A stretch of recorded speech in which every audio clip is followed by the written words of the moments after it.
Welcome to Moms with a Call. We're not here to preach, convert, or fix you. We're here to listen. We're McKenzie and Rebecca, two women with messy stories, honest questions, and a quiet hope that maybe Jesus looks a lot more like love than we were ever shown. If you've ever wondered if there's a place for you in all of this, there is. Come, have a seat at the table. You're safe here. You're welcome here. Let's begin.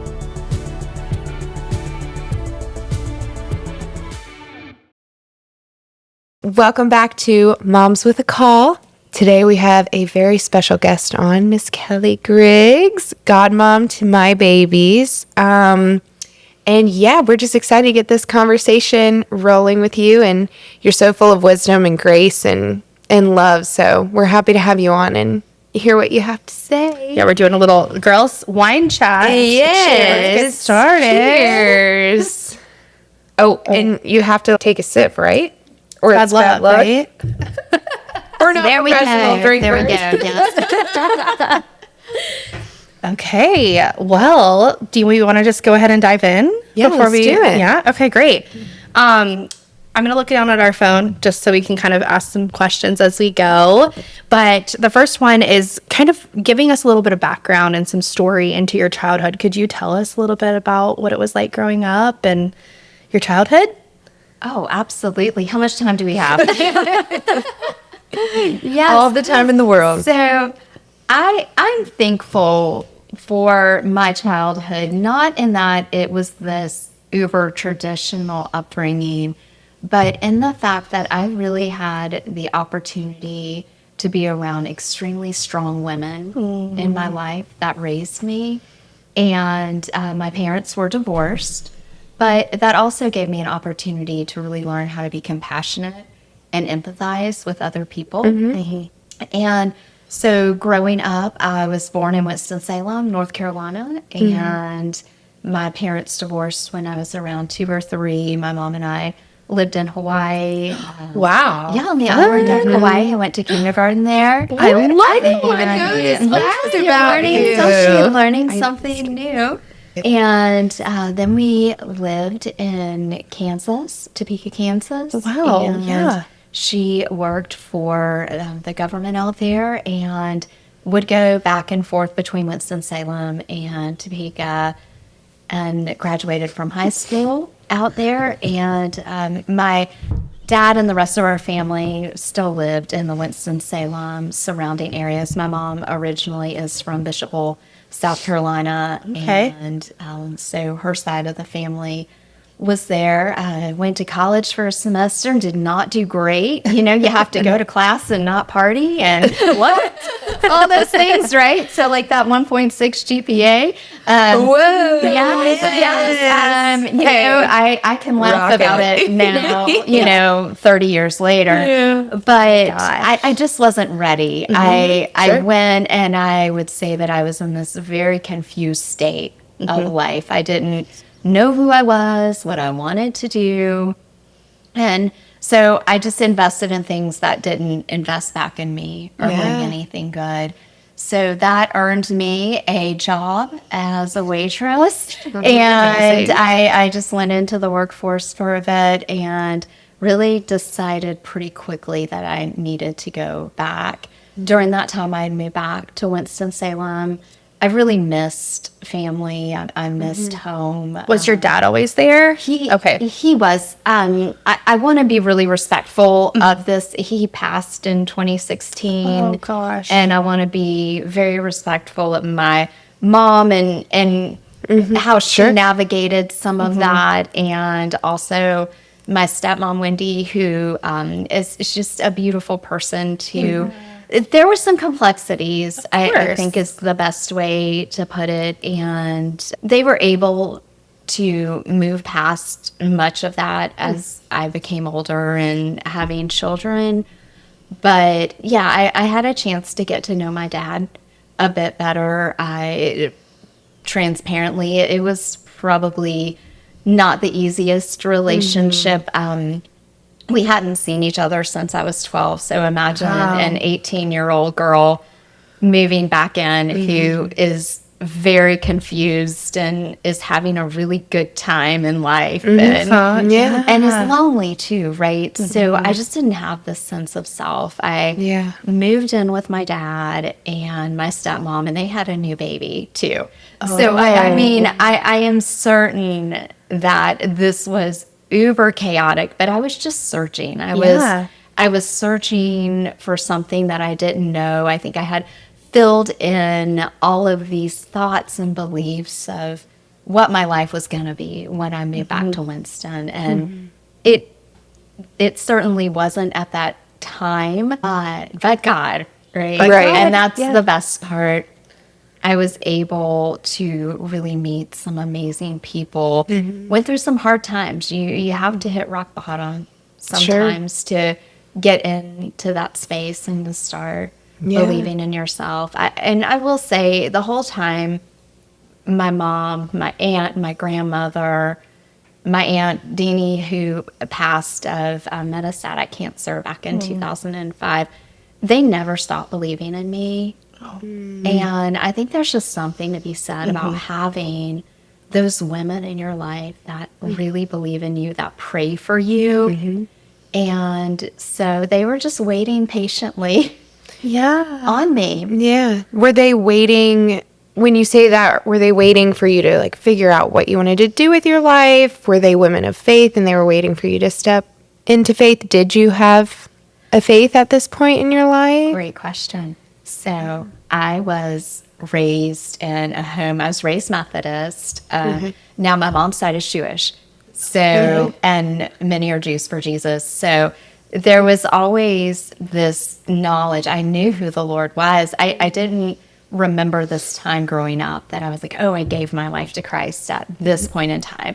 I knew that God was there. I knew that Jesus was real. I wasn't following. And I had actually become pretty apathetic to a lot of those things. I can remember being 17, 18 years old, driving by churches and thinking, oh, those people just think they are so much better. And I just had, I can't tell you where it came from on the inside. And outside, I was a very kind, compassionate person to people. I probably cared way too much what people thought about me at that age. I look back at young Kellie and I just want to give her a hug and tell her, it is okay. Like, you're going to make your way and you're going to be okay. You're going to get there. And I always knew God was with me. And so even in the midst of making some crazy decisions, not wise choices in my life, causing some destruction along the way and hurting people, I always knew God was with me and had this beautiful purpose and beautiful plan. For your life. Yeah. And that's what he did for me. He restored what was broken and in so many real ways. And if you would have told me when I was 19 years old, sitting in that life, that this is where I would be today, I could be like, no way. If someone would have said, you're going to marry a pastor, you're going to be a nursing professor, you're going to do all these things, I would be like, no, that's not going to happen. And here you are. I said, and 4 beautiful children, and raising kids, what an adventure. That's humbling. Yeah, sure is. Like I have tough skin. I have daughters. I have one son, but I have adult daughters and a teenage daughter. Man, I have tough skin. I have daughters. Yeah, they're like honest. Yeah, they are brutal. They don't hold back. And I love that. Yeah. Because they're raised in a different time than I was raised. Right. And that's something, y'all, that is so special to me, because I feel like my generation, I'm a Gen Xer through and through, right? Yeah. And we just have some unique tendencies as Gen X. We're fiercely independent. We like to get things done. But we also were not necessarily in a space like where our kids, they can be very honest about their feelings and where they're coming. Not that my mom wasn't like, be honest, but it just wasn't the norm. Yes. Like, you didn't sit down and tell your parents intimate details about your life. Right. Whereas sometimes with our kids, I'm like, Wow. Do we need to know this? I feel like you're so glad they feel so safe. Yes. Yes. We've actually talked about this on a previous episode where it's not necessarily that our parents implemented these things. It's just the way society was. That's right. Yes. And how they were raised and how their parents were raised and how their grandparents and great grandparents. It's just, it's just a Well, like different. each generation, I think, tries to do better than the Yes. the past, right? And so I actually think about this a lot of like, what are, no, my daughter's Noah, like, what are her kids gonna, Right. what are they gonna be like? Yes. And are we gonna be the ones that were like, oh my gosh, they were way too open. They were way too, we don't know. It's funny because my mom and I talked about this because after I became a mom, we go on walks together and we chat about the things that didn't really serve me well as a child, and things I'll be doing differently as a mom and vice versa. She tells me, how it felt to be a mom in that time, and I can empathize with that because I can't imagine. But she was telling me, she's like, in our generation, it was like you kind of got your parenting style from whatever grandparent you were closest with at the time, and you kind of just modeled that down to your children because they didn't have Dr. Becky. They didn't have all these resources. Like, you're going through something with your kid and you can just pop on Instagram and be like, okay, what did Dr. Becky say Like, about I this? looked up, did I Which tell is you? wonderful. Oh, it is. It's She's amazing. the best. Who was Dr. Becky? Oh, girl. We'll have to- debrief that. She's I think wonderful. she's more for parents than kids, honestly. Okay. Yeah. Like you're healing your own trauma to help regulate your nervous system to be able to discipline but not discipline. It's like raise your children. Yeah. In a healthy, safe environment. But at the same time, she's not like fully gentle parent. No, she's not passive parenting. Yes. Yeah. She's wonderful. She's a children's psychologist. She's a psychologist, right? Yeah. I think so. I have her book over there. You can, yeah. We'll flip She's it. incredible.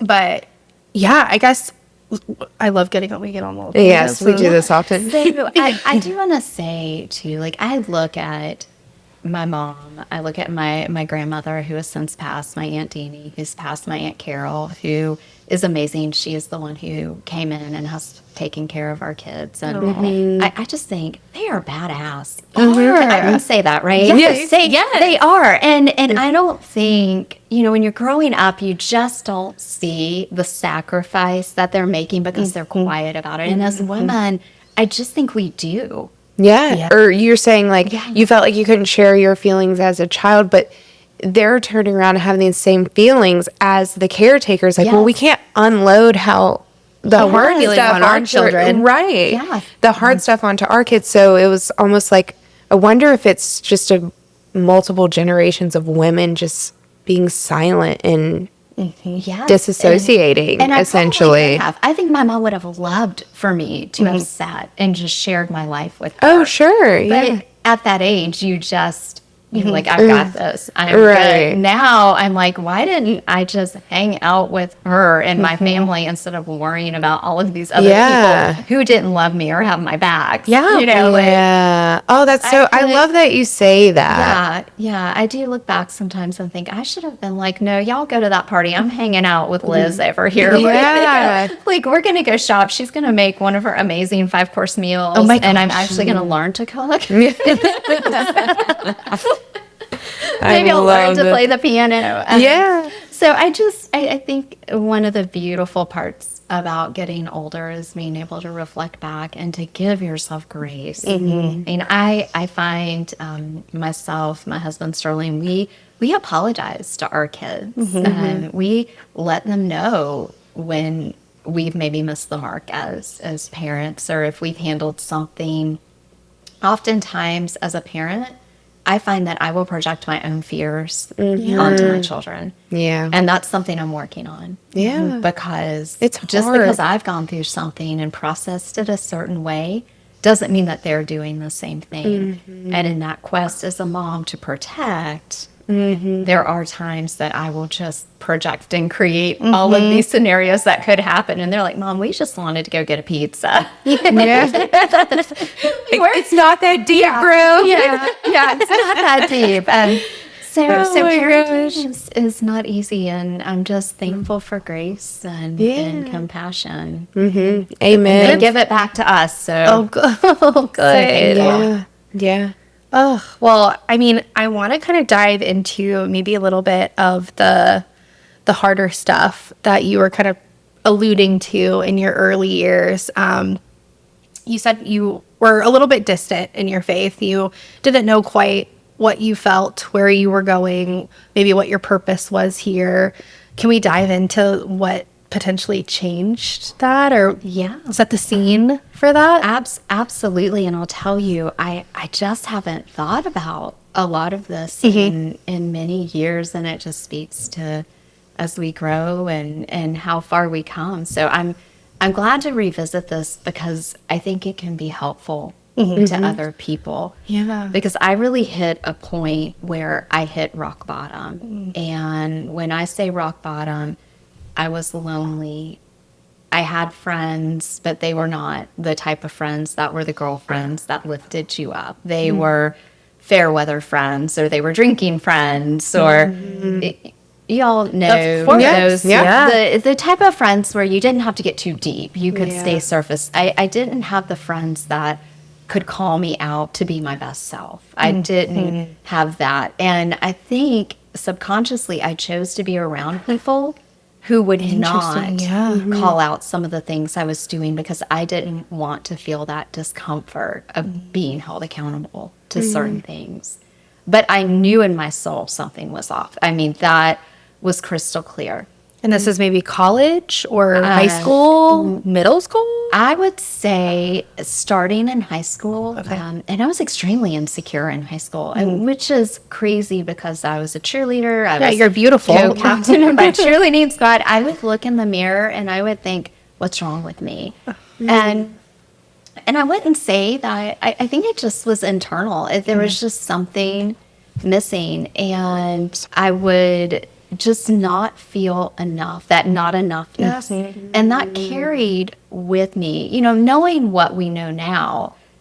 Therapy is widely available now, right? And we don't stigmatize it. Back then, in the 90s, it was very stigmatized. You did not see a therapist unless you were crazy. Really? You did not go on medication unless there was something really wrong with you. So it wasn't something that was talked about. And again, that's that you figure it out and you move past it and you be good with who you are. Part of that was I was a highly sensitive child. And so these are things that you start to learn about yourself. I was a highly sensitive child, highly sensitive teenager. And so as an empathic person and just compassion oozing, I would feel everything that everybody else was feeling. And I would feel like it was my job to fix it or to make them comfortable. So always scanning, always assessing that environment, making sure that everybody else felt really good and really comfortable, but at my own expense. And so I think I got into those years. And that's particularly why when I went to college, the first time I wasn't successful, I didn't know who I was. I was trying to figure out, all these people seem to really have it together. And I'm over here just living in chaos and making really bad decisions. And when I say bad decisions, I don't mean jail-like decisions. Right. I mean, self-destructive, not investing in me how I should have invested in myself, not living up to the full potential and gifts that God had given me. And so really hit rock bottom, was in this space where I was 18, and I was in this space. I was about to turn 19, and I just remember praying one night. I pulled out my Bible, and I was reading through Genesis. And I just remember praying, like, God, there's got to be so much more than this. I can't be a waitress at Village Tavern and steak and Village Tavern. great restaurant. Like, and not that there's anything wrong with that. So, so I don't want You to just say felt that. there was something more for But you I or knew different. that I had a different calling, and I knew that I needed to surround myself with other people. The problem at that age for me was I didn't feel good enough to be around other people. And What do you mean by other people?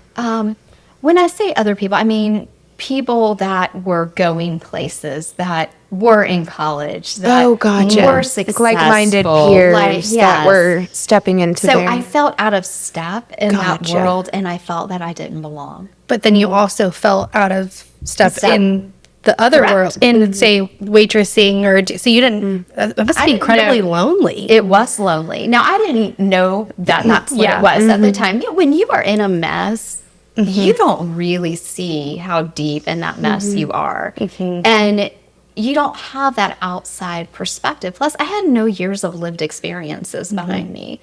So thankfully, I was able to, as I was going through Bible study myself and starting to go, you know, there is so much more to this world that's out there. Yeah. What do I want?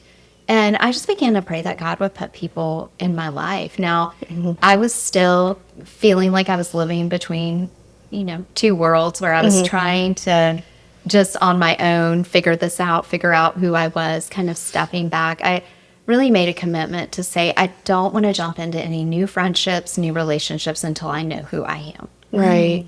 Yeah. Was it like because you were essentially people pleasing? I guess we can call it that. No, it was, I think I would call it high functioning codependent people pleasing. Oh, like okay. 100%. Yes, ma'am. Yes, yes, exactly. Like knowing what we know now. Right, Yeah, right. That's exactly Yes. what it was. Like I was listening to Dr. Terry Cole, who she does a lot of research in the realm of codependency and people pleasing. And she told the story about getting on a plane, and she saw like somebody else was trying to get on this plane and they were having a harder time, and her first inclination was to get up and give them her seat. And I was like, yes, Yeah, that's me. same. Like, my let me goodness. inconvenience myself so that everybody else in this room can feel better. And And I think that's fine to But it some doesn't degree, come, but right? but then it's when you're not, I don't think God ever intends for us to not take care of ourselves. He does call us to serve others. Not at our expense, but constantly. Right. And I've been learning that I can't serve others well, even if it's just my household. If I don't take care of myself in a way that's like, hey, you have to eat a meal have to today. eat. You have to Yes, drink water. Like, it's basic human needs. Well, yes, you forget to eat. You And put your kids right. first. And then you feel constantly. selfish if you are like, oh my gosh, I can't play with you right now because I'm about to pass out because I haven't eaten. or I need to go to the bathroom. Right. Exactly. And Exactly. I would like to go to the bathroom alone, maybe. Yes. I don't know. Which hardly ever under the door. Yes. y'all, I promise it will go by. It does. It already does. People talk about does. you blink, and it does. I mean, our youngest daughter will be a senior in high school. Oh my gosh. And And I remember when she was like yeah. 7, I think is when I met her. But anyway, so you were saying you felt like you wanted friends, like-minded friends, but and I don't want to put words in your mouth. Were you healing from being a people pleaser? Did you know you were at that point? No, I had no clue. I had no Okay. clue I was a people pleaser. I had no clue that I was, to alleviate my own discomfort in some way. That's why I would try to accommodate everybody around else. me. Yeah. The problem with that is nobody knows who your real self is. Right. You're not authentic to yourself. How can you be authentic To everyone else. So you were searching for your identity and authenticity before you felt like you could pour into your friends. Yes. Maybe out of fear that sometimes you pour too much out of yourself. Yes. For others. Okay. And some of that was probably a protective factor to think, I don't know who I am, and I'm a bit afraid to have someone reject me or to have some of that. I looking over it, my assumptions and what I believe probably contributed to some of that was coming from a divorced home and navigating, trying to make sure my parents and everybody felt good. They never asked me to do that. So I put that out there. But I naturally, as a caregiver, felt like I needed to fix this. accommodate and fix things. And you're an only I'm an child, only. right? Yeah, I have a brother Interesting. who's in his 20s. I was 18 when he was born, so we were not raised together. So I'm an only child. Right. So you were navigating kind of feeling like you needed to make your mom happy and your dad happy. As an only child, you didn't have siblings to kind of work through that with, or to take that burden off of you, essentially. Yeah, and I never learned to argue, Yeah. right? Because I certainly did not argue with my mother. Well, as a people, Well, and as a people pleaser, out of respect, Yeah, right? yeah, She, yeah. you know, I wasn't going to disrespect her. I'm sure as a teenager, she would, if she was here right now, she would be like, let me tell you some stories. I'm sure she'd be like, Kelly, Michelle, tell some stories on you. But I, again, different space, different time. I'm so thankful that today we have these open conversations about these things. Yeah. So you're praying to God, you're reading Genesis. What happens next? So this is just how cool God is. My next door neighbor, her name is Alicia, and we are still best friends to this day. We have been friends for over 30 years. We were in each other's weddings. Our husbands are best friends. So Sterling awesome. and Mark, they grew up together. And just, again, God is not a God of coincidence. Right. And so intentional. the best way I always describe this is he picked me up and he put me down a different person in the same space. And my friend Alicia, we were close, but not close. She was going to church again. And I remember talking with her and her mom. And her mom was sharing with me, I shared with both of them that I wanted to start going to church. And I was like, but I'm just not sure. Will they accept me? Will, you know, I'm not exactly like a church girl. And they were like, Kelly, this has nothing to do with the people in the church. This has to do with your walk with Jesus. Do you know who Jesus is? And I was like, I do, but I just don't even know where to start.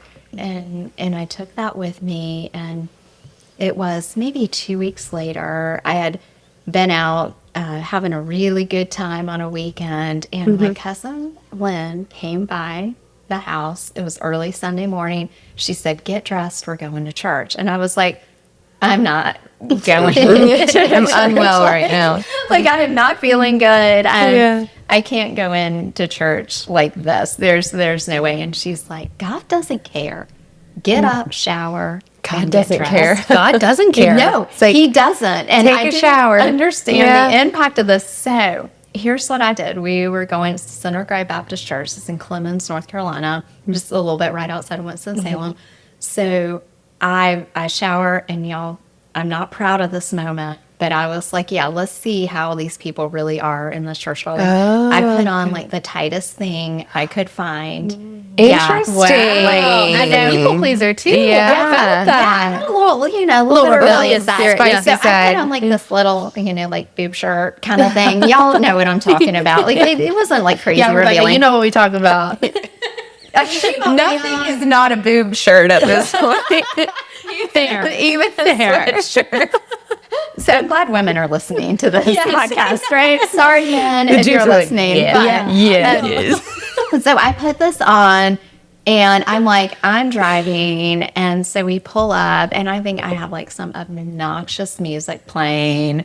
Wow, you were like wanting to cause a scene a little bit? I was like, I want to see like, who these people are. Gotcha. Nobody batted an eye. Wow. And so we walk in, and of course we're there a little bit late, so we have to walk up and sit in the front because everybody's a back row Baptist, right? So fair. We walk up, we have to sit in the front, and I'm extremely uncomfortable, and I'm looking at her like, how could you bring me here? And dressed like and let me wear this, right? Now I'm having to parade in the front of the church. And so we sat down against the second row. It's really ended up. But let me tell you, God just had a plan for this whole thing. Right behind me was this group of amazing college girls and my neighbor Alicia. And they just said, hey, how are you? We've never seen you here before. This is who we are. Nice to meet you. Oh, wow. And I was like, oh, okay. And you had just prayed for friends the night Yes. before. Or it was, at some- probably within the week or two Okay. before that. Got you. And we sat down, and I just started crying. And I looked at Lynn, and I was like, why am I crying? What is wrong with me? And the sermon was on Enoch and walking with God out of Genesis. And Wow. what they talked about was how Enoch, and if you're not familiar with who that character was, he lived a good long life of service to the Lord, and the Lord took him. He never died. He went. Yeah. And I just remember thinking, and I think it was just the Holy Spirit saying, Kellie, you're not following God, and I have such a big plan for your life. Wow. And you have a choice. You get to choose. And it was so powerful. And I just started sobbing. And I realized, I thought, I have been living for myself. It's not working. I have been hurting other people through my actions.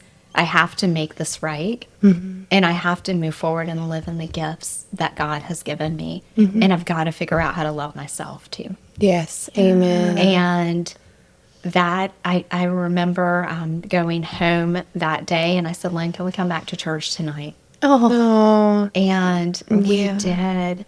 And I gave my heart to the Lord, and the rest is history. Those young girls that were sitting behind me were all in my wedding. They became dear friends.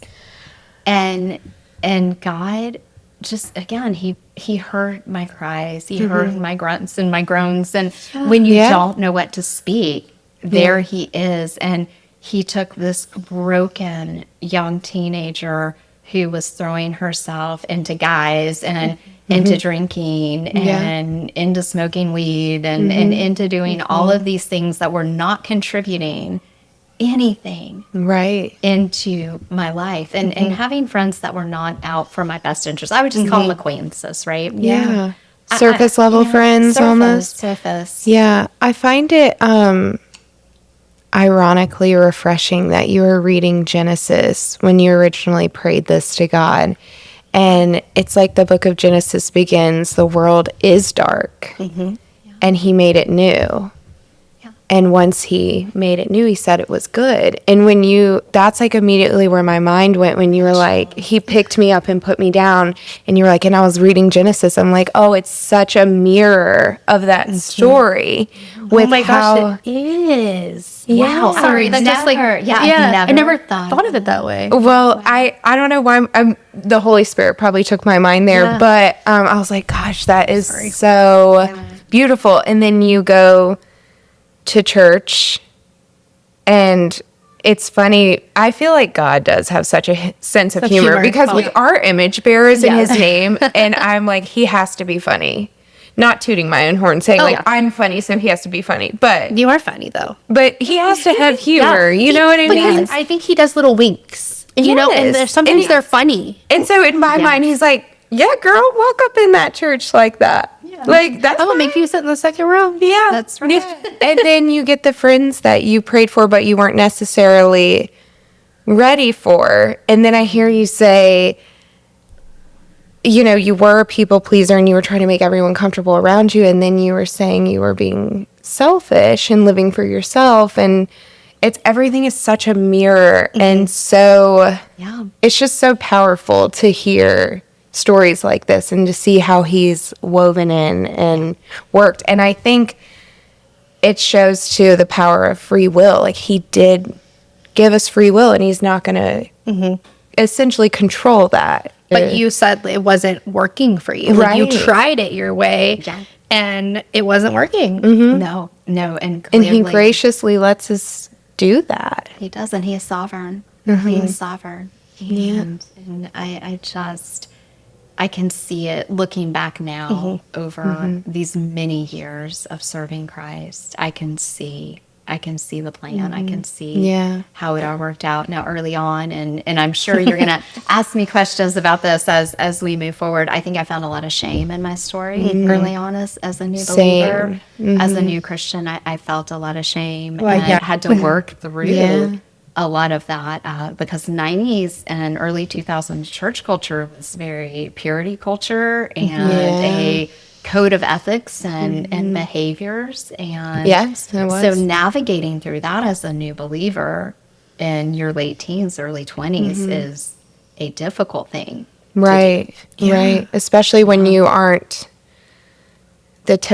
I always think back, even when we were growing up, like the typical Christian, they just, it almost in my mind was like, gosh, they started this way from birth and they just never strayed. They never had a doubt in their mind. They never had, it just always made sense. They were so clean and proper, and it just, But they still had their struggles, right? Oh, absolutely. And I you think come to find that out. That's where we failed as women in the church at times, is we don't talk honestly and openly about our struggles and about the things that are messy, that are not pretty, about those thoughts that we navigate, about the situations that we're in, about how hard it is to be a wife, how hard it is to be a mom, how hard it is to be on at times, right? And we need to show grace to each other, and we need to be kind to each other. We have all walked messy paths, and if we could just come together and go, you know what, girl, I have been there, and I am cheering you on. Yes. And it's going to get better, and it doesn't feel good, and being a believer is not easy. Yes. absolutely. And there is no perfect believer. There's no perfect way to walk this. No, and then it just creates these expectations that not only do people put on themselves, they put on other people. And the truth is this: everyone is walking around feeling like they're the only ones feeling insecure, uncertain, when it's everyone around them feeling that way too. And I don't think God ever intended it to be that way, because he always, I mean, when you read the Bible or have a close relationship with him, it's, you can't do these things out of your own strength and will. No. You have to draw it from the source of life. So I don't think he ever intended us to not have struggles, or I think he knew life was going to be messy and that it wasn't going to be perfect. No, not at all. And I don't know where in society it got to that cookie cutter. And I might just be speaking out of my own personal experience as a child in the church, but I do, you were saying 90s and 2000s, I do remember the purity culture and the expectations. And I'm sure it was even more hardcore for like our grandparents. And there's nothing wrong. Imagine. It's the two truths. Purity isn't bad. No. It's not bad, but you can't condemn someone for walking a different path, or, because I didn't find Jesus until 30, essentially, and I had a child out of wedlock. I would never change that. I don't regret it. I have no shame. I love my child. Well, you just don't know where the Lord is at in that person's life. Right. Can you imagine, had you walked a super pure life, Phoebe wouldn't be here. Exactly. Yeah. And then, so I get it, because I say this all the time. I know. The two truths. Yeah. I do know that my path was a certain way. I do know that I did not choose the path of purity. Do I hope that maybe Phoebe does get to experience that in life, having one partner and that special bond? And sure, of course. But if that's not how her life ends up, that's okay. Yes. We'll live. Yeah, exactly. And it's and God's we'll still serve the Lord in our house. Yeah, exactly. That's right. That's right. And sorry, tangent. No, it's a good tangent. I love it, because there's an and in there, and the fan story always has an and. We all walk through things in life, and sometimes it's our mess. Oftentimes it's our mess. One of the things that Sterling and I tell our children a lot is, life is a bunch of lessons learned that make you a better person. Yes. Oh, I love that. What you do with it. It's what you do with it. We are all going to mess up. We are all going to let people down. We are going to let our friends down. We're going to let the Lord down. We're going to let our spouses down, our children down. It's what we do with it that counts. And we have to give the space for growth. And I do think in the world that we're in right now, something's going to have to change, because I don't think social media is all bad. I think there's so many gifts in that, right? With connection. But I do think that there is a space where we have a perfectionist, shame-filled generation coming up that is comparing Absolutely. like crazy. And they haven't known the joy, where my generation, we were the last ones without cell phones. So we could be like, hey, Mom, we're staying at Katie's tonight. And we'd be at a music festival on the next day. Right. Right. Sorry, Mom. Yeah. Like, ooh, confession. But I didn't know what people were doing over the weekend. Yeah. I didn't. You had to. You had to wait Yes. until school. And I didn't have these dolled up images of people that would show up on my screen without me even asking and going, oh, is that what perfection looks like? Is that what I need to look like to be happy? So there's all these messages that are coming in, but really the message of we need to give hope and we need to give grace and we need to give kindness to each other. And we need to love each other like Jesus.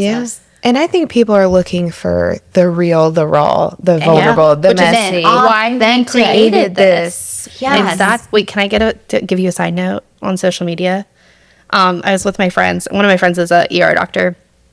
Shout out to Beth, Dr. Beth. She was telling me there is this study that recently came out that said social media, like our phones, are the modern day cigarette. I believe Yes. that. And so, have you seen that? I haven't seen it, but as a nurse believe it. researcher, I can believe this. Absolutely. She was saying that people are, it's like just constantly, they get stressed out and they just, scroll on their phone and scroll on social media. And so I think that paired, like that dopamine hit paired with this constant striving to be towards. striving. You hit on that. Yeah. And that's Yes. what we have. We have a society that is striving when really what we need to be doing is sitting and small. This is where community starts. This is where those relationships starts and being intentional. And I love you talked about authenticity. I think the world is crying out. I think people are crying out for real, authentic people who are like, yeah, I messed up. Yeah, that didn't go the way. Not look at me on this pedestal doing all of these great things. They just want to feel something that feels human, connected, and belonging. Yes, absolutely. And I think it does desensitize people to celebrate because there are moments where it's like, I am on a pedestal. Like I have this win right now. I have this victory. I've done this really great thing. And it's like you used to would come together and celebrate it. And now people are like, oh, cool. What's next? And we should be celebrating each other. Yeah. We should be lifting each other and saying yes, because there's a scarcity mindset that exists in the world today too. And my realm of research in particular, I am an OB nurse and GYN and also focused on women in leadership and advocacy. And one of the things that I found is there's a scarcity mindset where people think there's only so much out there available for others to have. So if somebody else has something, It takes from me. they feel that it takes from them, but it's quite the opposite. Yes, right? ma'am. There is a world out there for everybody. And if we could be cheering each other on and going, we have the world's biggest pumpkin pie, key lime pie, whatever it is you like, right? Out there for you, and we're going to cheer you on because it rises with the tide. So your successes rise everyone's successes. Yes. It's like when Jesus says, we mourn with those who mourn. That's right. Celebrate with those who are celebrating. And I think we as women in particular, society has always pitted us against each other. So we do have to unlearn that mindset as if she's doing really well, that doesn't mean I'm not. But it's like we were programmed that way from birth almost. Not by our parents by any means, but society. It is a Yes. societal thing. It's like, God forbid, two women have a healthy relationship and cheer each other on. I know. That needs to be normalized. Right. It needs to be But we normalized. do. I don't know if you felt the same way, but I feel like I had to unlearn that feeling. Like it still would come up at times, and I've always felt like so revolted by it. Like it doesn't feel By what specifically? by that feeling of like, I'm just going to throw an example out. Like say you had an accolade or something and something wonderful is happening for you. You still have, or I will speak for myself, I would still have this feeling where it did feel like, but something was being taken for It's me, or like, essentially. why didn't I do that? Or why didn't I get that? Should And I be it's doing not more? real. It's not reality. It's not true. And it's never felt right to my spirit, where I'm like, I've had to push those thoughts, and Yeah. actually I've had to reclaim them and say, this is a lie. Well, and I also think that thoughts sometimes in our head are not our own thoughts. Yeah. And that's another episode. Right. That is another episode. We could go deep into that. We think about ourselves a lot more than anybody else thinks about us. Right. Right. So I felt like I had to unlearn. It was almost more natural to feel that way at first. It's like a first response. And then you're like, oh, wait, no, I'm extremely happy for them. And it's not about me. I completely understand. Because I'm the same way. Yes. And it's so freeing. Like, I never realized how freeing it was to be like, it's not about me. And man, that's freeing. Yeah. Because I was the same way, especially in high school. I think it was more for things with me. Like, they got into this school, or they got a brand new car. Why didn't I get this? Like, why didn't I should I be doing more? Should I be doing this? Like, they had 10 chords at their graduation. What? And I only had 8. What's wrong with me? Right. Why couldn't I get that? Why am I not smart enough? And so then it's like this shame spiral. and then I'm like, well, I don't like that person. Yeah. And it's, no, I don't. I do like that person. Yes. And they're just over there existing. With their 10 chords. Yes.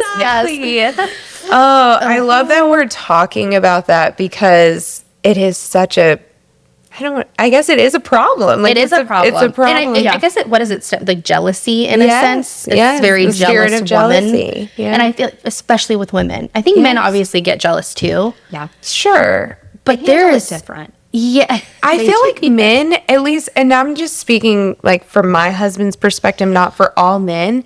I watch him at times, his friends' wins are his wins too. Like, Yeah. he's so excited for them. And I'm like, that doesn't even look natural to me, because that's not the reality that I grew up with as a woman in society. But now I feel like you like, Oh, absolutely. Yes. I feel like you do. Oh, 100%. And I feel like I always have, but there's always been like this chain. Like, that was a chain for me, was the jealousy that had to be broken, That's you know? so interesting. And I don't know if it's like a middle child thing. Oh, Like, they're getting attention, and no, because I'm an oldest child. Yeah. And I still have it. But for me, it wasn't like the things that they were getting. It was just that, like, the attention was on them and not on me. I could care less what was happening. Yeah. Maybe And I'm like, maybe it's a middle child. But you felt it too, and you were an only child. Yeah. 100%. And it's so wild. Societal. It's hardwired. Women, we are naturally wired, the majority, right, to be compassionate, to be caregivers, to really thrive in our spaces. But when society does tell you someone else's success is your loss, that's not okay. And we have to rewrite that narrative. Absolutely. Completely. Yeah. But look at y'all today. And this is what I love. You're surrounding yourself by women who empower women. You are doing a podcast right now focused on helping women thrive and empower each other and getting rid of that seed of jealousy. Yeah. Because we all bring something to the table. And Absolutely. We do. what I Yes. found over the years, or and maybe even if there's someone that we're just not in the same rhythm, maybe we don't align on things, but they still have something to offer and they still are an amazing person, Yeah. right? It's just maybe we don't have to be best friends and that's okay, but they still Right. bring something to the table. They're still valuable. And as women, the brain tends to fill in what we don't know, right? So Lisa Turkhurst has a book, and she is a Christian speaker. And she was talking about, it was titled "The Woman on the Treadmill That Doesn't Like Me." Oh, I love it. Yes. It was hilarious. And I thought, oh my gosh, I'm guilty of doing this. And I have done this. And it talks about assumptions. She would go to the gym and she would think, this woman doesn't like me because she's on the treadmill and she's focused and she won't acknowledge me. And she's like, what did I do to this woman? And what did I do to make her hate me? And then she's like, oh my gosh, this woman is just working out. She's just existing. She's existing. And that happens. Yeah, absolutely. We fill in these soap operas that never even existed in the first place. And it's like going from 0 to 60. And I'll tell you, I have a great, beautiful soul sister friend that I work with and at UNC Wilmington. And she's one of those friends that, like, she's your ride or die. She'll tell it to you like it is. Her name is April.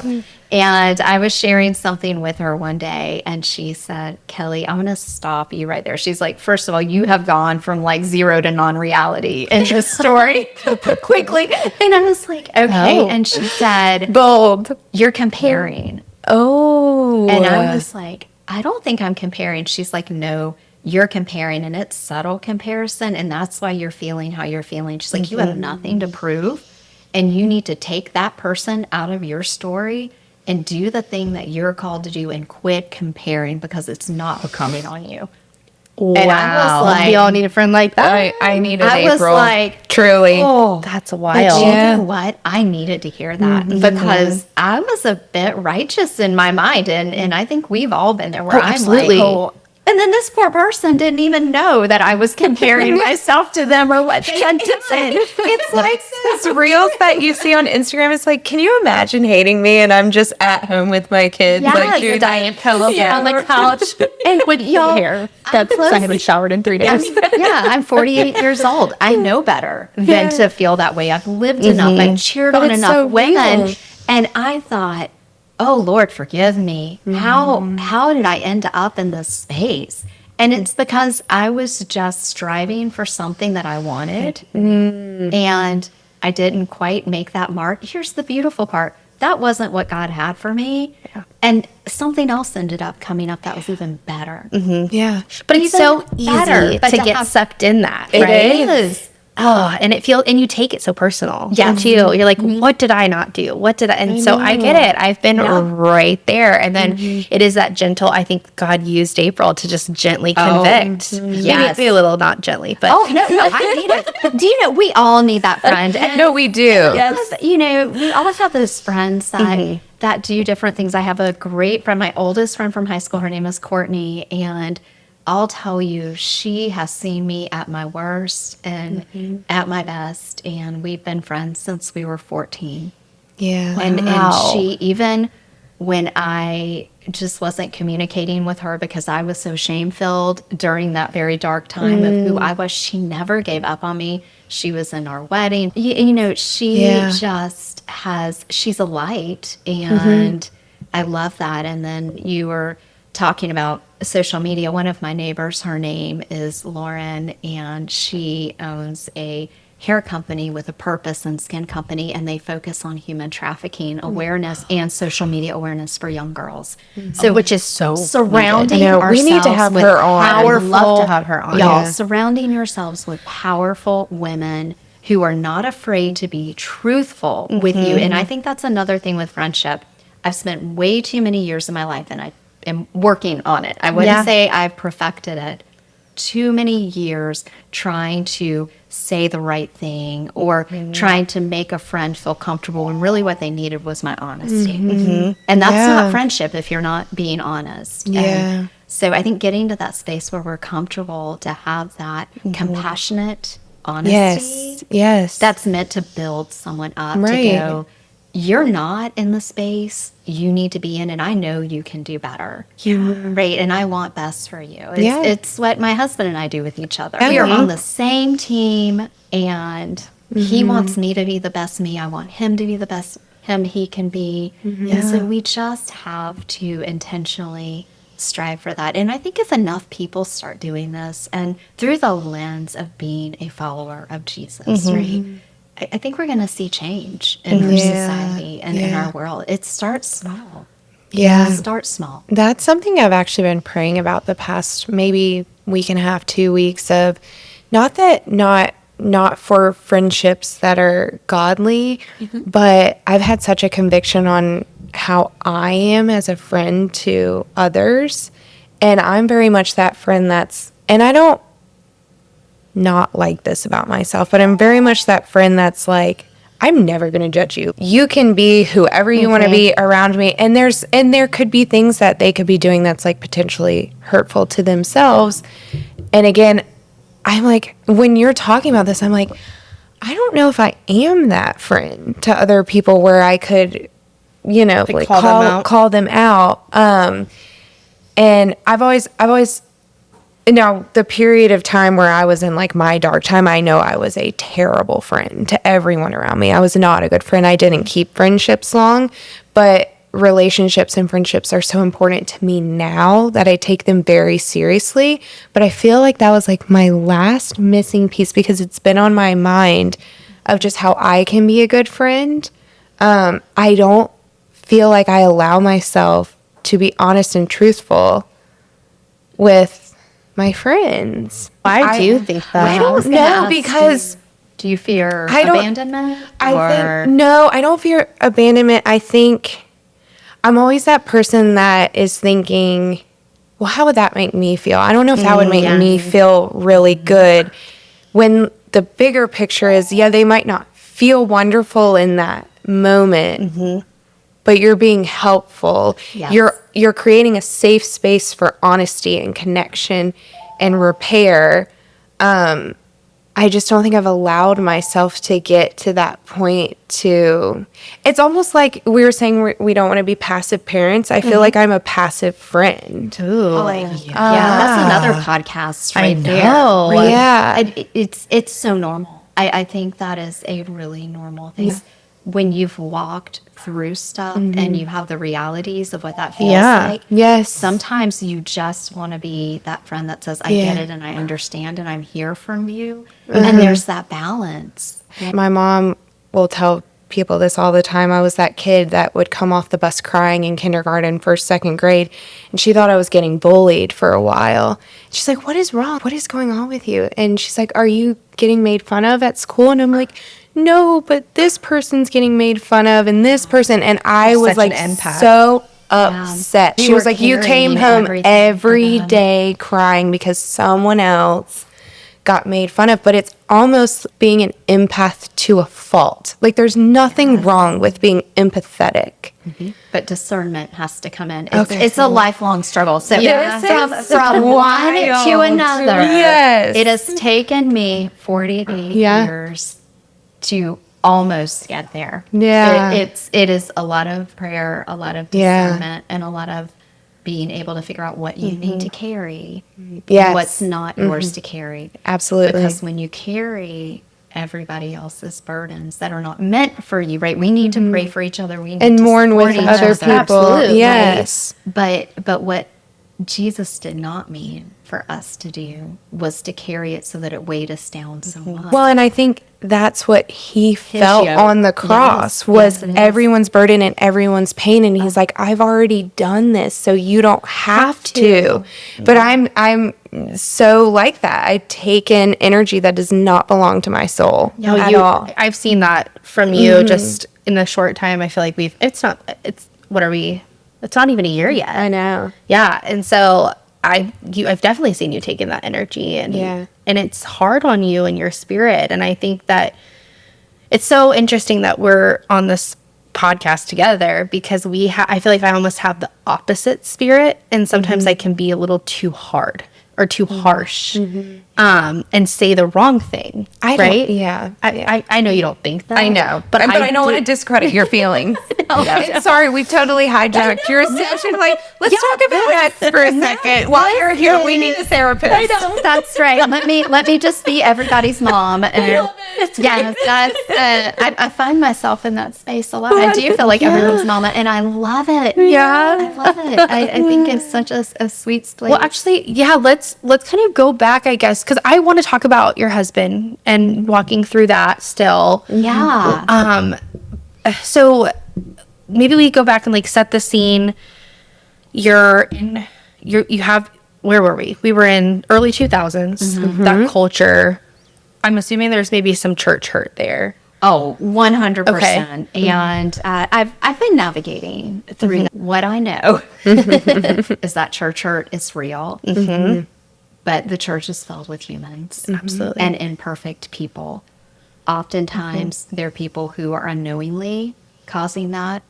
Sometimes there's people who are willingly taking advantage of the vulnerable and are in a position like that because they're narcissistic control freaks and they can hide easily in the church. Interesting. Amen. So that's where you have to discern. And that is one thing Sterling and I have done with our children, is to teach them to discern out, because they don't owe anything to anybody. No. And that's a big difference from when we were brought up in the church and from our children.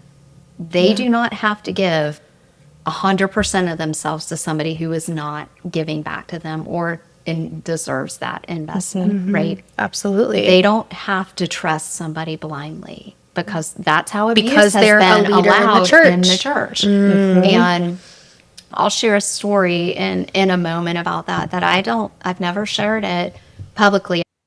Okay, guys. Sorry we left you on a bit of a cliffhanger there. Kellie was just about to share a story that she has never shared publicly.